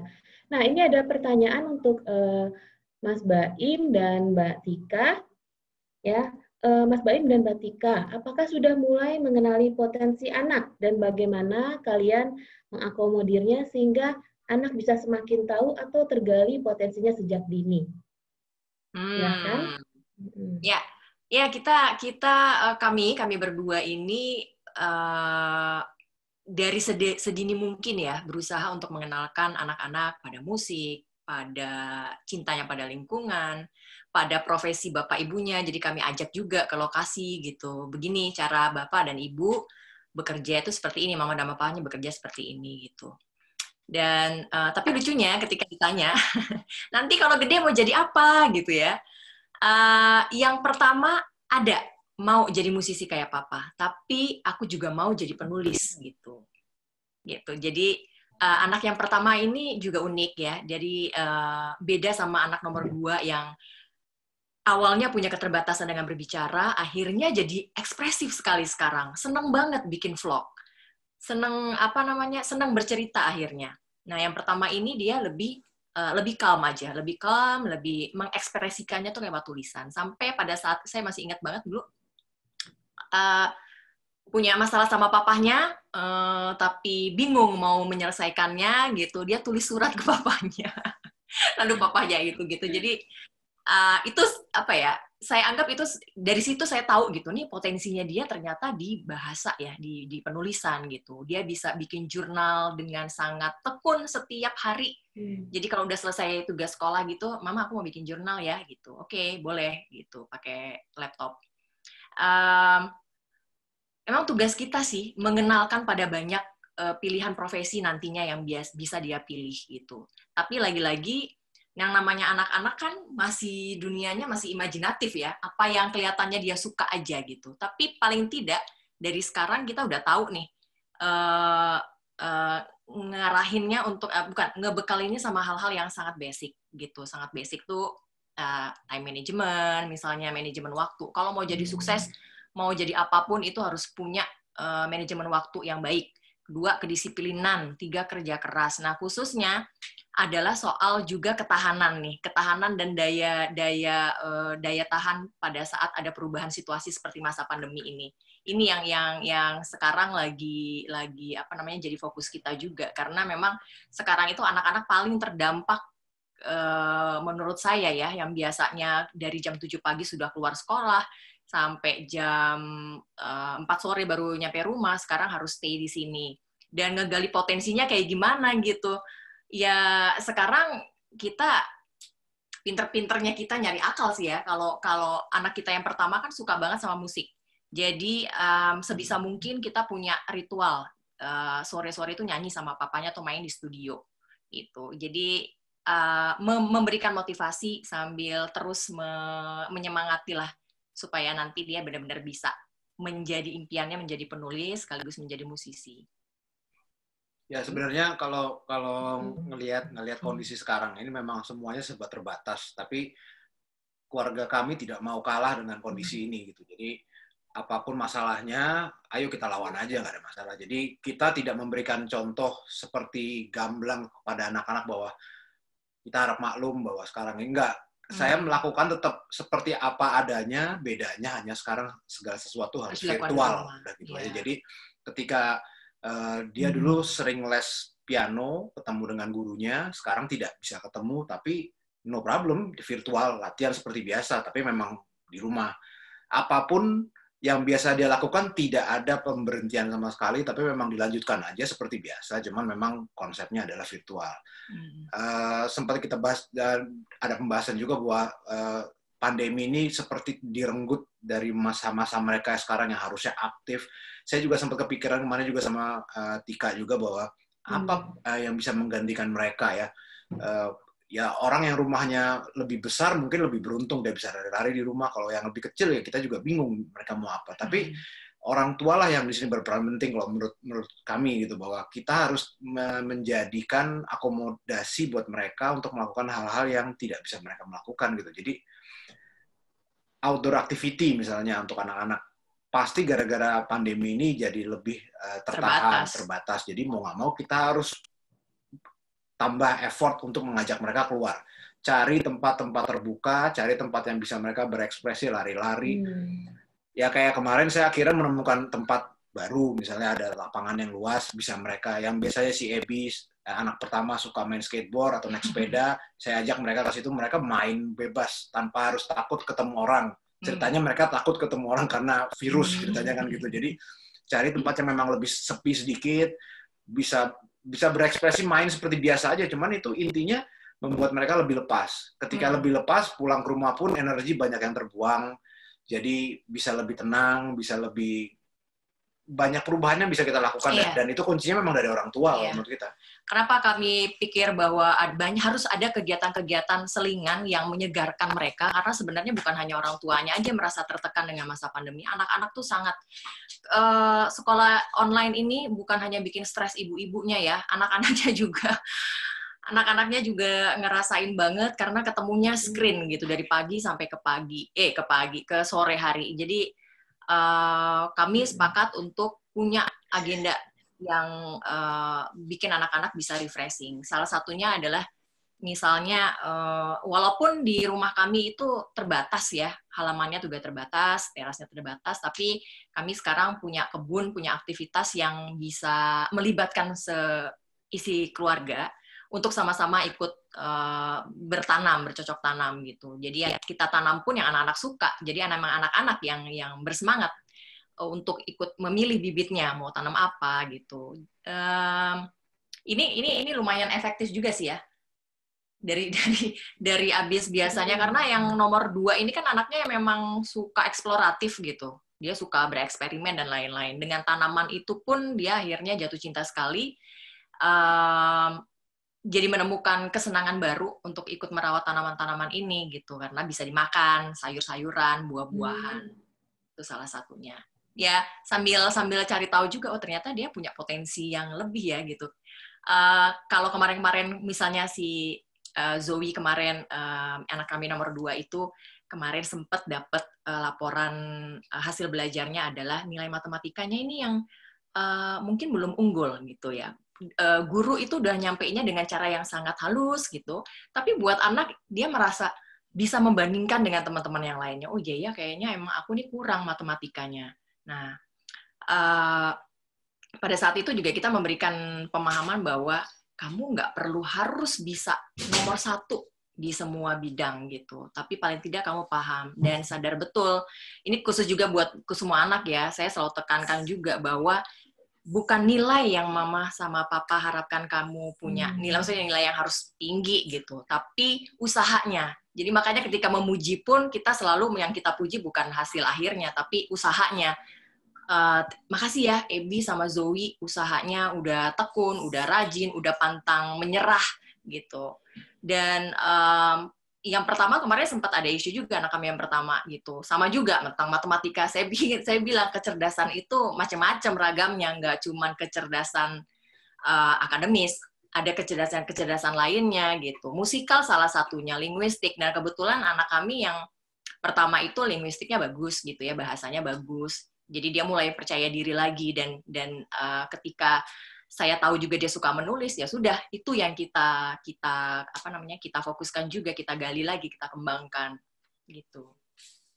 Oke ya, terima kasih ya Mas Baim dan Mbak Tika ya, terus mengeksplor dan menemukan kejutan-kejutan gitu apa yang anak minati. Nah saya mau tanya, tadi surat yang dikasih sama Ebi dibalas nggak sama Mas Baim?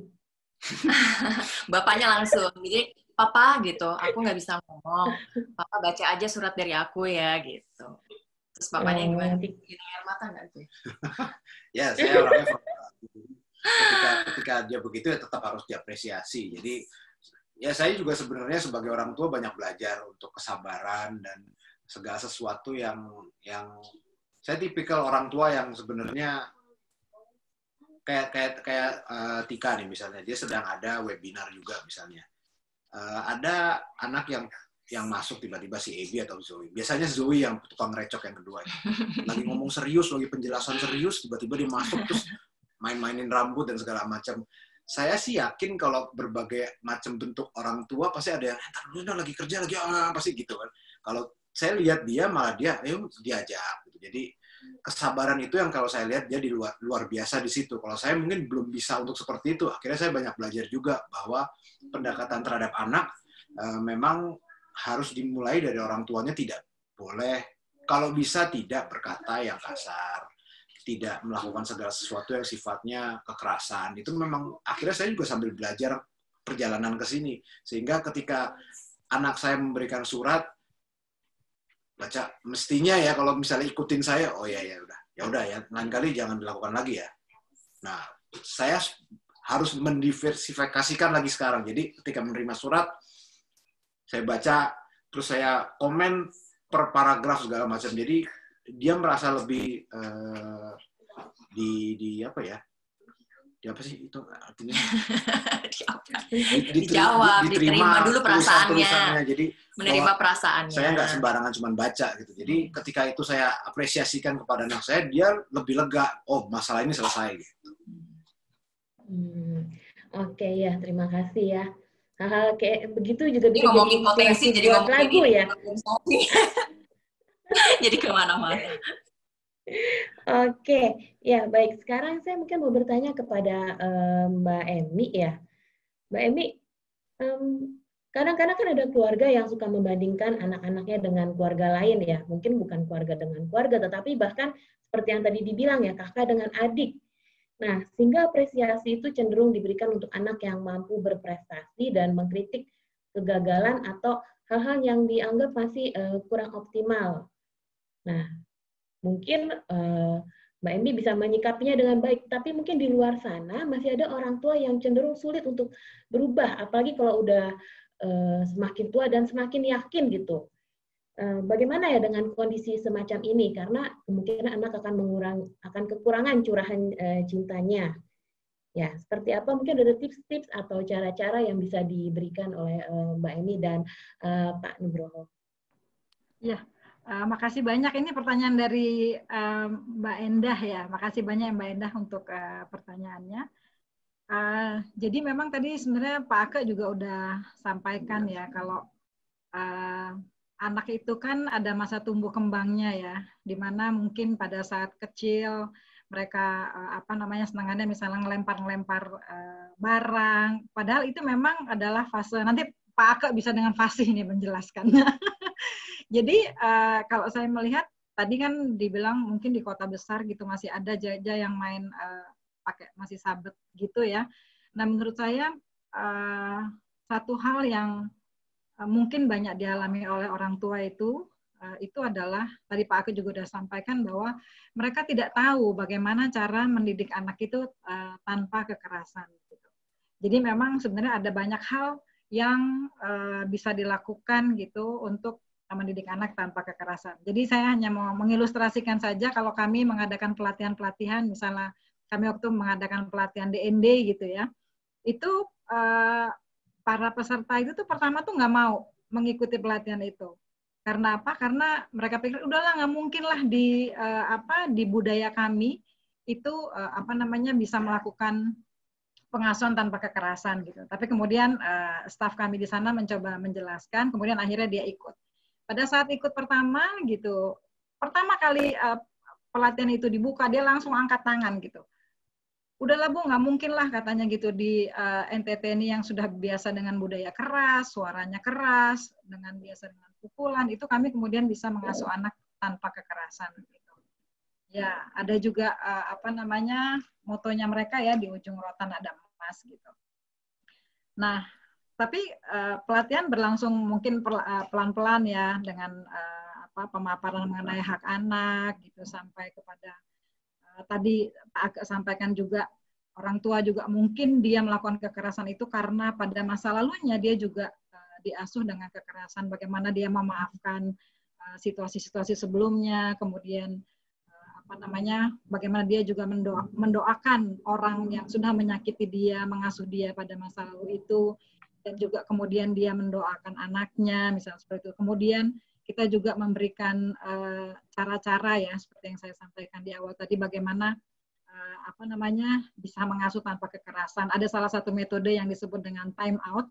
Jadi time out ini sebenarnya tidak hanya berlaku untuk anak, tapi juga bisa berlaku untuk kita sebagai orang tua. Kalau misalnya kita udah emosi sekali gitu, kita juga perlu menarik diri dari situasi yang mungkin malah membuat nggak nyaman dan lebih membahayakan gitu. Nah, pada saat akhir pelatihan, dievaluasi, kemudian dia juga menyatakan bahwa, oh ternyata bisa ya Bu ya, kita sebenarnya memang melakukan pengasuhan tanpa kekerasan gitu. Jadi sebenarnya ada banyak orang tua, meskipun di kota besar sekalipun, memang tidak tahu gitu bagaimana cara-cara alternatif gitu, tadi seperti juga Mbak Tika dan Mas Baim juga sampaikan, itu juga bisa kok sebenarnya kita melakukan banyak cara mengasuh tanpa kekerasan. Jadi sebenarnya karena lebih banyak nggak tahu itu. Gitu Inka. Ya, saya hanya mau menambahkan demikian. Iya, silakan. Rasanya nggak ada sekolah ya untuk menjadi orang tua. Nggak ada pendidikan khususnya, nggak ada pendidikan formalnya. Tetapi ternyata banyak hal yang harus dipelajari oleh orang tua ketika berhadapan dengan anak-anak. Nah, yang saya ingin sampaikan adalah sebetulnya tetap bagaimana ketika orang tua itu berada dalam situasi sulit saat menghadapi anak, memang harus ada saat di mana ada jeda. Jadi kalau kita memang merasa rasanya ini akan masuk pada kemarahan yang lebih lanjut, lebih baik kita diam dulu atau berhenti dulu dari situasinya. Dan mungkin suatu saat lain nanti sudah reda, ya kita mulai melanjutkan lagi diskusinya atau dialognya dengan anak. Tapi kalau dipaksakan pada saat ketegangan itu sedang memuncak, ya rasanya malah justru bahaya. Ya. Bahaya buat orang tua karena mungkin menjadi tidak bisa mengontrol atau mengendalikan dirinya. Bahaya juga bagi anak karena emosinya semakin memuncak dan dia tidak juga bisa mengendalikan. Maka lebih baik ada jeda.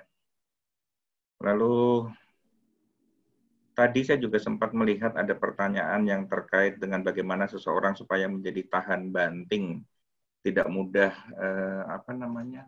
kalau sudah bekerja tidak mudah ketika berhadapan dengan kesulitan menyatakan resign atau tidak mudah withdrawal ya atau menghindar gitu ya. Ya, ada satu hal yang dari dulu saya mencoba memahaminya adalah sebetulnya pribadi kita itu terbentuk karena kita itu terbentur-bentur. Atau saya mengistilahkannya terbentur-bentur terbentuk. Nah, kalau orang tua tidak pernah memberi kesempatan kepada anak untuk terbentur dalam tanda petik atau menghadapi kesulitan-kesulitan yang harusnya dia mulai alami, atau dengan kata lain anak terlalu dilindungi, anak terlalu diprotek sehingga juga anak terlalu dibatasi sehingga juga tidak bisa mendapatkan kesempatan untuk belajar dari lingkungan, maka jangan pernah orang tua mengharapkan anaknya itu menjadi anak yang tahan banting. Ya, kecenderungannya pasti akan suatu ketika saat menghadapi kesulitan ya lebih baik dia menghindar. Masih baik kalau mungkin cuma sekedar menghindar. Tapi kalau menghindarnya sudah disertai dengan gejala-gejala patologis tertentu, nah itu yang jadi kerjaannya Pak Ake, kerjaan tambahannya Pak Ake itu ya. Saya kira itu sementara tambahannya. Terima kasih. Oke ya, terima kasih ya Pak Nugroho ya. Oke, saya ingin bertanya ke Pak Ake ya. Pak Ake, menurut Pak Ake ya dari secara psikologis, hal apa saja yang harus disiapkan orang tua ya supaya anak-anaknya bisa merealisasikan impian-impiannya. Hal-hal apa saja atau nilai-nilai apa saja yang harus diberikan ke anak? Tadi rasanya juga Pak Nuk, Bang Baim tadi juga sudah menyampaikan tadi ya. Jadi di pandemi ini ada banyak hal yang berubah dalam bumi ini dan akan berdampak panjang sekali ke depan gitu. Ada banyak hal yang pekerjaan-pekerjaan yang sekarang ada mungkin juga akan menghilang sebentar lagi, akan berganti, semua berganti. Dan banyak hal kita nggak tahu. Ada banyak hal yang kita nggak tahu. Tetapi ada fondasi dasar yang dibutuhkan anak, entah apapun bentuk kerjaan yang ada atau tantangan yang ada. Yaitu tadi yang sebutin Mbak Tika dan Mas Baim tadi ya. Ngomong tentang bagaimana mereka bisa mengolah diri, mengelola waktunya. Ini kan fondasi-fondasi yang mengelola emosinya, bagaimana bekerja sama dengan orang lain, dengan saudaranya. Ini kan hal-hal karakter yang dasar sekali. Sehingga mungkin situasi bumi berubah, cara kerja berubah, bidang pekerjaan berubah. Tetapi soft skill ini, karakter dasar ini akan tetap dibutuhkan. Ketangguhan yang dibilang Pak Nuk tadi, bagaimana mereka tangguh menghadapi kesulitan, apapun bentuk kerjaannya, bagaimana cara kerjanya tetap aja dibutuhkan. Sehingga rasanya ini yang kita orang tua perlu lakukan. Betul, masa pandemi ini selain ini ada banyak hal yang gelap gitu. Tetapi karakter dasar, fondasi dasar ini tetap harus kita letakkan tadi. Bagaimana anak tangguh tadi, tidak mudah menyerah. Karena orang tua selalu memberi tantangan-tantangan, mengizinkan ada kesulitan-kesulitan yang harus di-handle sendiri oleh anak. Karena orang tua ngajari tadi menarik sekali Mbak Tika tadi nunjukin. Bagaimana ada rancangan kegiatan hari ini mau ngapain saja. Sehingga anak-anak sudah terbiasa terstruktur, rapi gitu. Gimana kemudian anak-anak kemudian minta maaf ke saudaranya ketika dia berbuat salah. Sehingga punya keterampilan untuk kerjasama. Nah, ketika fondasi ini dibangun, meskipun ke depan kita semua masih gelap, rasanya itu sudah lebih dari separuh lah peran dari orang tua yang harus kita lakukan. Ini sudah membantu membuat kita meletakkan fondasi yang baik untuk hidup anak-anak kita. Itu pikiran saya. Begitu, Kak. Oke ya, terima kasih ya. Terus menjadi tangguh ya dan bisa mengelola diri, mengelola emosi, itu menjadi salah satu fondasi. Oke, tanpa terasa waktu sudah menunjukkan di benar-benar ujung waktu. Mungkin ada closing statement gitu atau ada kata kunci dari Mas Baim dan Mbak Tika dalam pengasuhan ini. Halo Zoe. Tuh. Hai Zoe. Kalau ditanya sama tante cita-citanya mau jadi apa? Nih, biar dengar ya. Makeup artist. Wow, makeup artist. Kenapa Zoe? Kenapa Zoe mau jadi makeup artist? Biar aku cantik. Oh, biar aku cantik gitu. Bukan make up diri sendiri dulu, make upin orang. Oh, oke. Kalau dari kami khususnya ajakan lah ya untuk para orang tua. Kami juga sama-sama belajar, tapi mari kita sama-sama belajar untuk apapun yang kita kerjakan sehari ini, kemarin dan besok itu kan nantinya akan jadi kenangan ya. Kenangan yang akan dibawa, yang akan direkam jadi memori di anak-anak ini yang jadi bekal untuk mereka nanti. Jadi sekarang ini mari kita bekali dengan lebih banyak memberikan waktu, memberikan perhatian yang benar-benar dari hati ya. Saya melihat bahwa pengasuhan dengan cinta ini adalah pengasuhan dengan penuh kasih sayang gitu, yang benar-benar dari hati kita pakainya. Tapi bukan berarti kalau pengasuhan dengan hati ini jadi nggak ada disiplin gitu ya. Tetap harus ada aturan, tetap harus diajarkan. Dan saya juga mau menekankan lagi, kadang-kadang suka ada orang tua yang curhat ke saya, aduh tapi anakku kok nggak pinter ya, nggak juara gitu. Saya mau tekankan lagi bahwa bahwa kecerdasan secara akademik itu penting, tapi menurut saya juga di masa depan nanti, persis seperti tadi yang Pak Ke bilang gitu, yang ikut menentukan juga adalah kecerdasan emosi anak-anak, kesiapan mentally mereka ya, bagaimana mereka bisa nantinya mengambil keputusan dengan bijak, bisa bekerja sama dengan orang lain, jadi keterampilan sosialnya juga bagus. Nah, semuanya itu bisa kita ajarkan, mumpung kita sekarang lagi ada banyak waktu di rumah ini. Jadi sehari-hari cara menyelesaikan masalah gitu, misalkan ada kakak dan adiknya yang punya masalah, biarkan mereka untuk menyelesaikan masalahnya, mengambil keputusan untuk menyelesaikan masalahnya. Seperti yang tadi Pak Nugroho tadi udah sampaikan gitu, itu juga saya terapkan. Jadi ketika anak udah mulai ada peer pressure tentang pergaulannya, anak yang mulai preteen kan biasanya ada seperti itu ya gitu. Saya dengarkan dulu aja ceritanya, lalu kemudian biarkan dia merasakan rasa mungkin sakit hatinya sama temennya gitu.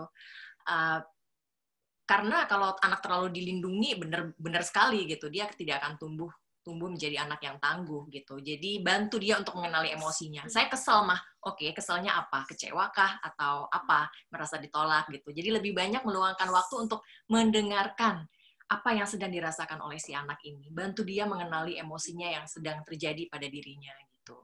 Dan menguatkan setelah itu, mendampinginya. Kalau udah mulai agak gedean dikit kan udah sifatnya udah kayak mentor ya, kita mendampingi seperti itu.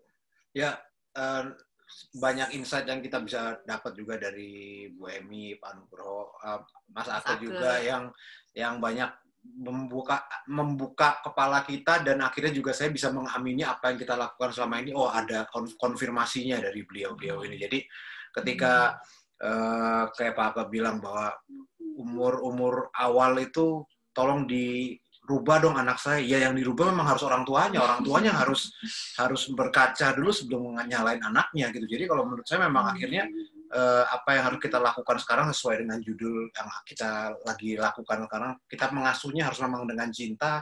Dari orang tua memang harus banyak belajar di masa pandemi ini. Kita harus bisa menjadi orang tua yang berubah dari yang kemarin itu kita jarang ketemu orang, sekarang kita udah sering ketemu dengan anak-anak sendiri.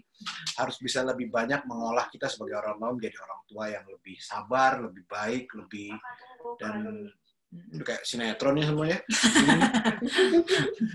Jadi memang dari saya orang tua dengan Artika memang banyak yang bisa kita lakukan di masa pandemi ini menjadi orang tua yang semoga bisa lebih baik meletakkan pondasi-pondasi kepada anak-anak. Jangan sampai pandemi ini merebut segala sesuatu untuk anak-anak kita. Jadi kita coba lakukan yang terbaik tanpa mereka harus tahu apapun permasalahannya. Tanpa anak harus tahu tagihan orang tuanya. Itu yang bahaya. Kurang lebih seperti itu. Ya. Baik, terima kasih ya Mas Baim, Mbak Tika. Lakukan yang terbaik untuk anak. Halo Ebi. Halo. Oke, Zoe masih sibuk ngepang ya. Semangat, Nak. Oke, kita mungkin bisa dengar closing statement dari Mbak Emi Lucy, silahkan.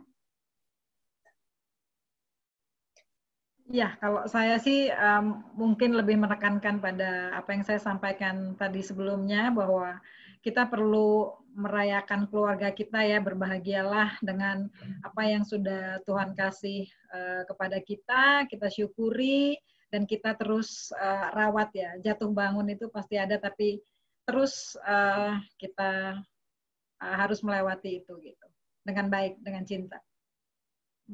Ya, terus mengucap syukur atas apa yang sudah kita miliki. Jadi jangan pernah lupa bahwa apa yang sudah kita miliki ini betul-betul menjadi berkat dari Tuhan, gitu ya. Jadi memang harus kita rawat, kita bina, kita pertahankan. Dan semoga itu juga menjadi kesempatan bagi kami berdua juga untuk tetap belajar bagaimana mendekati atau mengasuh anak meskipun anak sudah besar-besar gitu ya. Tetap bersyukur dan tetap semangat dalam situasi yang serba sulit seperti sekarang. Oke, baik. Terima kasih Bu Emi dan Pak Nu. Tetap bersyukur dan tetap semangat ya. Oke, sekarang Pak Ake bisa memberikan key message atau closing statement ya, Pak?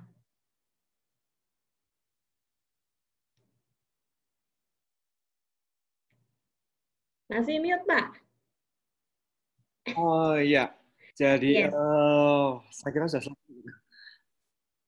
Mari kita teman-teman, kita tetap mengasuh anak kita dengan cinta, dengan hati. Karena apapun yang dari hati, itu akan sampai ke hati. Apapun yang dari hati akan sampai ke hati. Sampai kapanpun, anak kita akan mengenangnya. Bagaimana papa mamanya berjuang mendampingi. Bagaimana papa mamanya membangun fondasi. Jadi apapun yang dari hati akan sampai ke hati. Itu closing-nya. Oke, yes. Dari hati akan sampai ke hati. Oke, baik. Terima kasih. Dengan demikian, acara kita selesai. Dan kiranya apa yang kita diskusikan malam ini bisa menjadi pencerahan dan bisa diterapkan oleh Bapak, Ibu, dan teman-teman sekalian. Kiranya pengasuhan dalam cinta bisa kita terapkan dalam kehidupan kita, mengasuh anak-anak, agar mereka bisa menatap masanya dan mewujudkan impi-impiannya. Oke, terima kasih Bapak, Ibu, dan teman-teman sekalian. Selamat malam.